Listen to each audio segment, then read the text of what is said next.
Hey everyone, welcome back. Hope you're having a fantastic day so far. So today, millions of Social Security beneficiaries will receive their payments worth all the way up to $4,873. So we're going to be going over who can expect to receive these payments.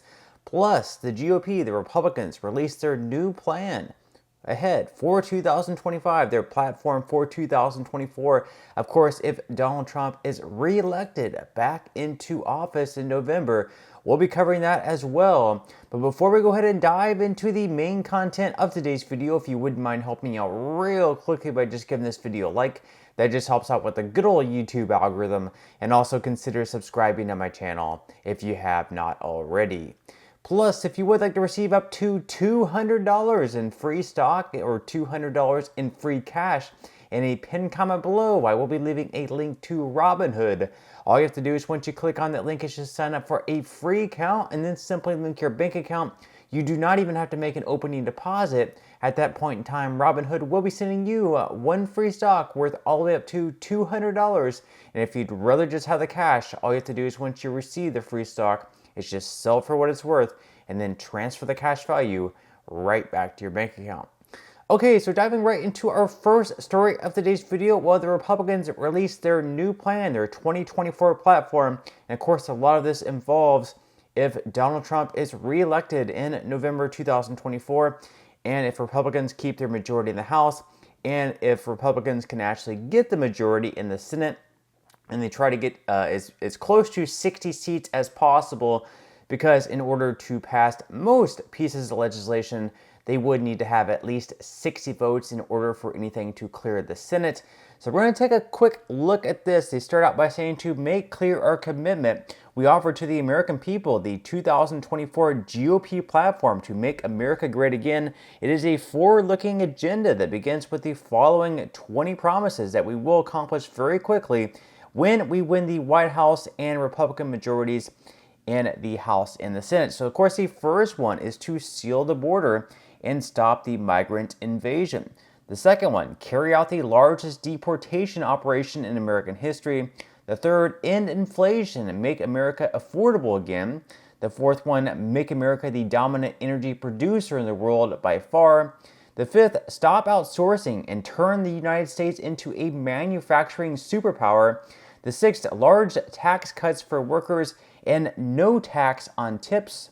The seventh, defend our Constitution, our Bill of Rights, and our fundamental freedoms, including freedom of speech, freedom of religion, and the right to keep and bear arms. The eighth, prevent World War III, restore peace in Europe and in the Middle East, and build a great Iron Dome missile defense shield over our entire country, all made in America.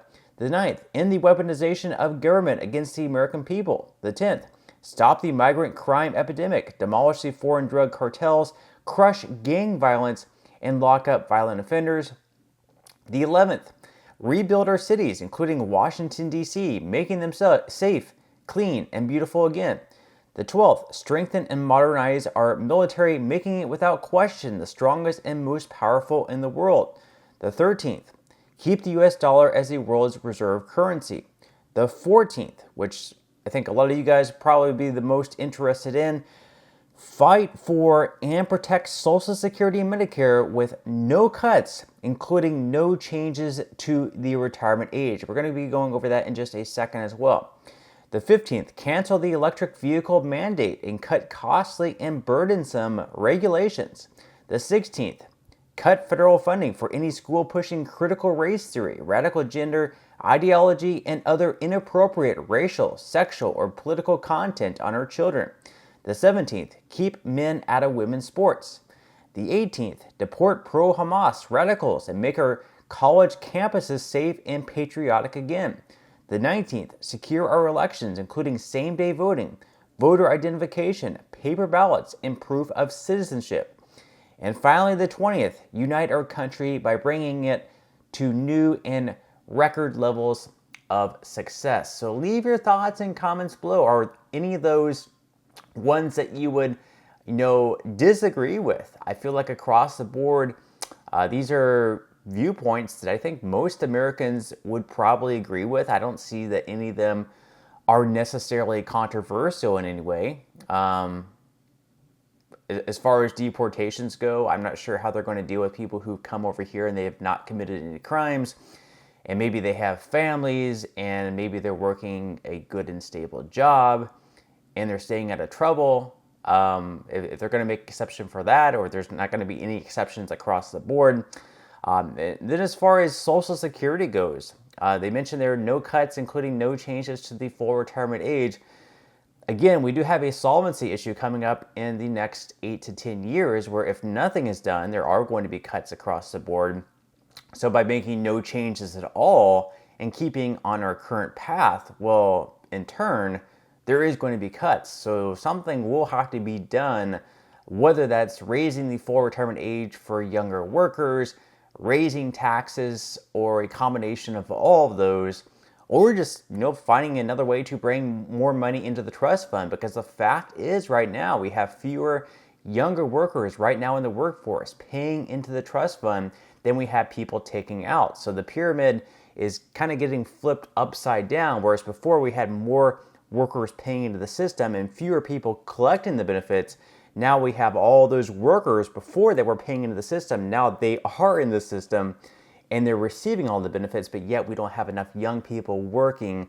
So not sure what their solution is going to be with that. But moving into some other news, of course, today there are going to be payments going out to certain beneficiaries of Social Security. Millions of beneficiaries are going to be receiving payments of all the way up to $4,873, although very few people actually receive that maximum payment. The average this year in 2024 is right around $1,907.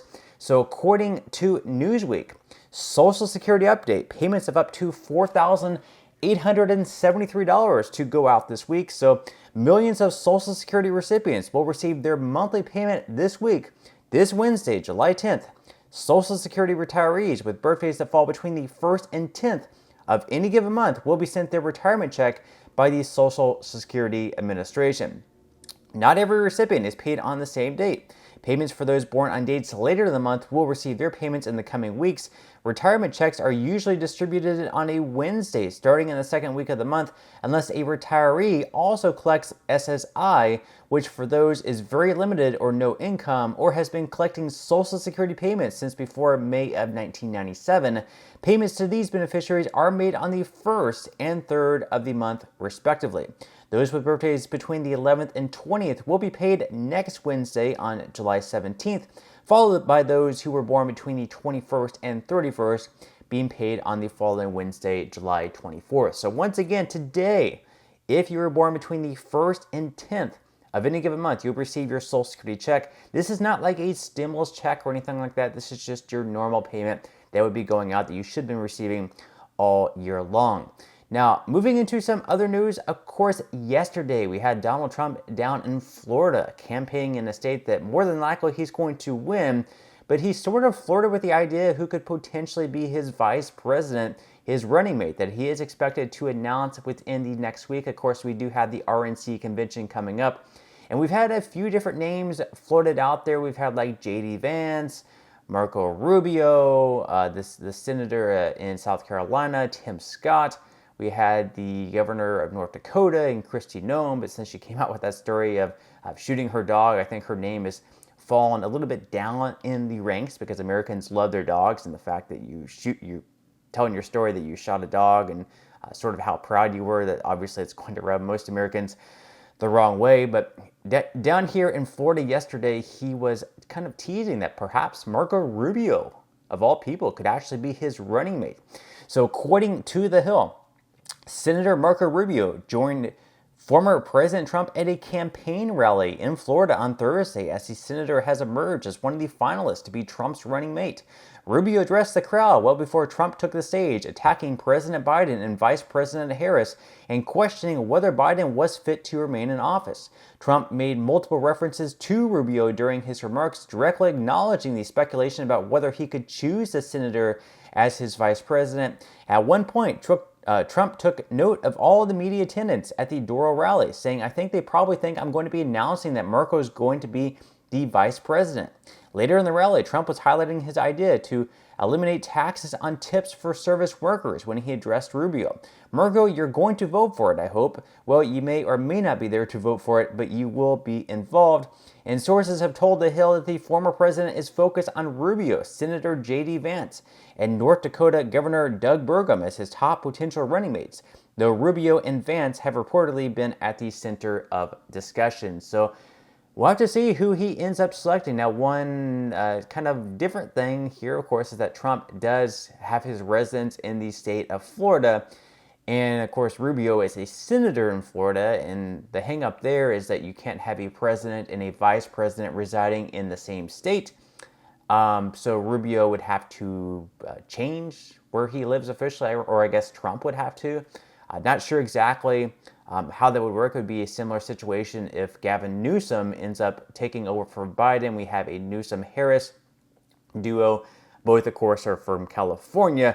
Kind of a weird rule, but, it is what it is, so I'm not sure exactly what would happen there. But again, we'll have to wait and see who Trump ends up selecting, but leave your thoughts and comments below. Who do you think Trump will end up selecting as his VP running mate? But that's all we have for today's video. I certainly hope you enjoyed and found value out of it. If you did, again, I would greatly appreciate if you could give this video a like. Consider subscribing to my channel if you have not already, and I will see you in the next video.